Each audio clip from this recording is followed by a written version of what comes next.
서울 부동산 시장의 시선이 토지거래 허가제 해제 시점으로 향하고 있습니다. 정치권을 중심으로 일부 지역에 대한 해제 가능성이 제기되고 있기 때문인데요.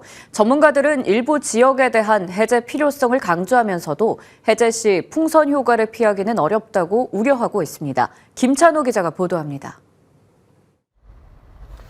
토지거래 허가 구역 해제가 시간의 문제로 인식되면서 시장의 긴장감도 다시 높아지고 있습니다.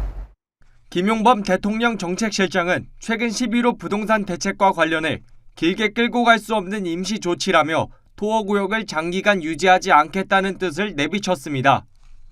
규제 해제에 있어 가장 큰 변수는 해제 범위에 따른 풍선 효과입니다. 해제가 이루어지는 순간 억눌렸던 수요가 특정 지역으로 몰리며 단기간 가격 급등으로 이어질 수 있기 때문입니다. 올해 초 강남 3구의 경우 해제 직후 거래량과 호가가 빠르게 뛰며 과열 조짐이 나타났습니다.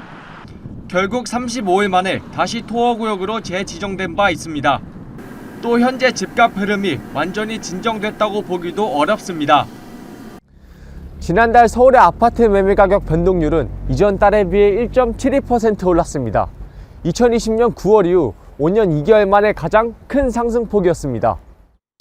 이런 상황에서 강서구, 성북구 등 이른바 중급지까지 규제가 풀리게 되면 억눌렸던 수요가 풀려 풍선 효과가 나타날 수 있다는 관측이 나옵니다. 그 일부 지역들 위주로는 그 풍선 효과라고 해야 되나요? 그런 것들이 발생할 가능성이 높죠. 지금도 거래가 줄어든 건 아니니까.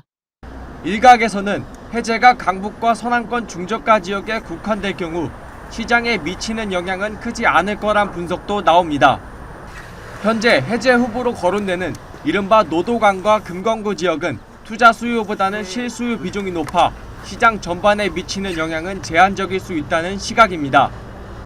외곽 지역들은 뭐 거의 0%대 오르고 있는 상황이거든요. 근데 갑자기 뭐 상승률이 급격한다든지 이렇게 될 가능성은 크지는 않을 것 같아요. 결국 수요 억제로 누적된 시장 불안을 잠재우기 위해선 근본적인 해법인 공급 확대에 대한 구체적인 대안이 필요해 보입니다.